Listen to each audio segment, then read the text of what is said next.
हम क्या गलती कर रहे होते हैं कि लोग कहते हैं हमारे नीज में पेन होना शुरू हो गई है, साइकिलिंग कर रहे हैं नीज में पेन होना शुरू हो गई, बैक में पेन होना शुरू हो गई, तो क्या टाइमिंग हमारी ऐसी होती है, पोस्चर ऐसा होता है कि कुछ प्रॉब्लम हुई होती है? देखिए साइकिलिंग जो है, सबसे पहले मैं बता दूं, लो वेट बेयरिंग एक्टिविटी है और आपके नी घुटनों के लिए बेहतरीन एक्सरसाइज है। अच्छा। नी आर्थराइटिस से प्रिवेंट करता है, नी लॉकिंग से प्रिवेंट करता है, नी की इंड्योरेंस और स्ट्रेंथ को मेंटेन रखता है। ओके। अब करेक्ट पोस्चर किसी भी एक्सरसाइज के लिए बड़ा इंपॉर्टेंट है। जिम की कोई भी मोडेलिटी आप यूज़ कर रहे हो, सबसे पहले तो प्री वर्कआउट बहुत ज़्यादा इंपॉर्टेंट होता है। वार्म अप करो बॉडी को, जिसके अंदर आप straight leg raises, ankle pumps बड़ी दफ़ा बता चुके हैं, ठीक है। उसके अलावा लेट्स सपोज अगर मैं साइकिलिंग ट्राई कर रही हूँ, मुझे अपनी नी की स्टेबिलिटी बढ़ानी है, मेरी बैक स्ट्रेट होनी चाहिए, इंक्लाइंड होनी चाहिए, रेक्ट होनी चाहिए, लाइक दिस, ठीक है। उसके बाद मेरी पोजीशन बहुत इंपॉर्टेंट है, मैं स्टेबल हूँ कि नहीं हूँ। दिस, इसके पास एक अच्छा आर्म रेस्ट है, मैंने उसको होल्ड कर लिया है, एंड नाउ हल्के हल्के से स्टार्ट लें।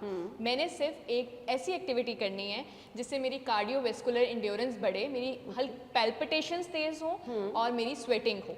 अब साइकिलिंग जो है आपकी लोअर बॉडी के लिए बहुत ज़्यादा अच्छी है, आपकी एब्स, आपकी कोर स्ट्रेंथनिंग के लिए बहुत ज़्यादा अच्छी है, आपकी बैक की स्टेबिलिटी के लिए बहुत ज़्यादा अच्छी है। फ़ायदा आपको उस एक्सरसाइज का, उस मोडेलिटी का होगा जिसमें आपकी पैल्पिटेशंस तेज़ हो, जिसमें आप स्वेटिंग हो और जिससे आपका पोस्चर मेंटेन रहे। तो साइकिलिंग जो है नी वालों के लिए बहुत अच्छी है। अगर आप मुझे देख रहे हैं तो आप अपनी साइकिलिंग को एक लो वेट बेयरिंग एक्टिविटी को एक क्वेश्चन, जिन लोगों को नी पेन है उनको भी करनी चाहिए? देखिए नी पेन वालों को तो हम रिकमेंड नहीं करेंगे ना, वो पहले अपने फिजियो को विजिट करें, देखें क्या इशू है, नी के मसल्स टाइट हैं या नी के लिए आपका नी जॉइंट लॉक हो रहा है। अगर तो नी जॉइंट लॉक हो रहा है तो फिर आप साइकिलिंग फौरी तौर पे ना करें। अगर आपको फील हो रहा है कि वो लॉक हो चुका है तो अपने फिजियोथेरेपिस्ट को विजिट करें। लेकिन अपनी नी की स्टेबिलिटी के लिए, अपनी कार्डियोवेस्कुलर हेल्थ के लिए और अपने लोअर लिम्ब की के लिए, देखिए आप ग्लूट्स को कम कर सकते हो इससे, आप अपने काफ मसल्स को कम कर सकते हो जिनका वेट ज़्यादा है, जिनका लोअर बॉडी में ज़्यादा रहता है, तो उनके लिए साइकिलिंग एक बेहतरीन एक्सरसाइज है। जिनकी ये लेग्स और थाइज, हाँ जी, ये ज़्यादा उनके लिए बेस्ट है। बिल्कुल, ठीक है। और मुझे ये बता दें, कुछ लोग कहते हैं लेग्स यहाँ से बहुत हैवी हैं, मोटी हैं, उनके लिए भी रिकमेंडेड? देखिए साइकिलिंग एक लो वेट बेयरिंग एक्टिविटी है और बड़ी अच्छी है आपकी लोअर लिम्ब की स्टेबिलिटी के लिए। अब आपका फैट बर्न होता है, जितना ज़्यादा स्वेट करते हो कैलोरी काउंट होता है, कैलोरीज बर्न होती हैं और आपको ये बड़ा फ़ायदा देता है। बेस्ट टाइमिंग कितनी देर के लिए करनी है आपको? देखिए बिगनर्स हैं तो आप उतने टाइम से स्टार्ट करें जिसमें आपको लगे कि आप थक नहीं रहे हैं। जैसे मैंने कितने टाइम से नहीं किया होगा तो मैं 5 मिनट करूँगी तो मुझे फील होगा कि अब ये पेन में जा रहा है।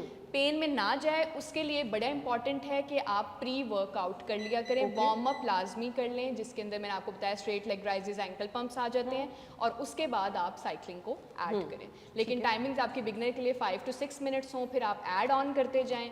बहुत ज़्यादा से बेहतर है बेहतर किया जाए, थोड़ा करें। अभी आप बड़ा स्लो कर रही हैं, कुछ को मैंने थोड़ा ये वो देखिए जैसे जैसे आप ट्रेन होते जाते हैं, जैसे जैसे आपकी स्टेबिलिटी बढ़ती जाती है, आप उसी तरह से करें। लेकिन ये एक लो वेट है तो इसलिए आपके नीज पे वेट नहीं आना चाहिए, आपकी बैक स्ट्रेट होनी चाहिए, आपके कंधे थक, मैं किसी भी तरह से मैं इस टाइम पे थक नहीं रही हूँ।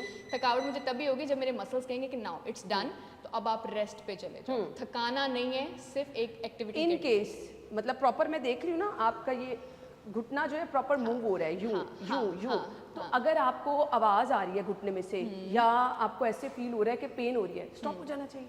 देखिए अगर आपको लगे कि यहाँ पे नी रिस्ट्रिक्ट हो रहा है कि पेन आने लग गया है, रुक जाएं, उतर जाएं, वॉक कर लें, फिर दोबारा से उसको कंटिन्यू कर लें। लेकिन बिगनर्स हैं तो वही ना स्लो पेस से स्टार्ट करें, स्लो एक्टिविटी रखें। मैं काफ़ी दिनों बाद कर रही हूँ, इसलिए बहुत स्लो कर रही हूँ, रिलैक्स होकर कर रही हूँ, बैक भी नहीं थक रही, कुछ नहीं, स्टेबिलिटी है। उसी तरह से स्टेबिलिटी का ख्याल रखना बहुत ज़्यादा इंपॉर्टेंट है कोई भी एक्सरसाइज करने से। जिन लोगों को नी पेन है उनको अब फिजियोथेरेपिस्ट या फिर डॉक्टर की रिकमेंडेशन के बाद, हाँ जी, जिनको नी पेन रहता है, नी लॉक रहता है, नी में से आवाज़ें आती हैं, वो आफ्टर रिकमेंडेशन देख लें कि उनके नी में इतनी स्ट्रेंथ है कि वो इस एक्टिविटी को कर सकें, फिर साइकिलिंग ऐड करें। लेकिन जैसे आप हैं या मैं हूँ तो हमें डेली बेसिस पे करनी चाहिए। ये आपके लिए कार्डियोवेस्कुलर के लिए बड़ी अच्छी है, लोअर लिम्ब का वेट मेंटेन रखेगी और नी की स्टेबिलिटी के लिए बड़ी अच्छी है। अच्छा, अब इसके लिए कुछ लोग करते हैं जी, अच्छा खासा खाना खा लिया, नाश्ता हैवी सा कर लिया, आप जिम पहुंच गए, तो ये प्रैक्टिस कैसी? नहीं, देखें, जिम आपने करना है जब आपने खाना नहीं खाया हुआ है, आपके अंदर शुगर रश नहीं है, आपकी बॉडी बिल्कुल नॉर्मल है,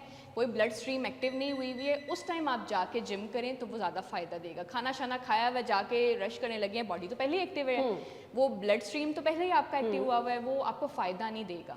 तो आप जब खाना खाए बगैर आप शाम को आराम से तसल्ली से जाएँ या अर्ली मॉर्निंग्स की टाइमिंग रखें तो बड़ा बेहतरीन हो जाएगा। लेकिन ये बहुत बेस्ट है जी साइकिलिंग। कुछ टाइम के लिए आप स्टार्ट करें और अगर आप बिगनर्स हैं तो आपको बता दिए कि आपने बिल्कुल कम टाइम को और फिर उसको आप स्टेप बाय स्टेप बढ़ाते रहें, ये आपके लिए बेहतर होगा।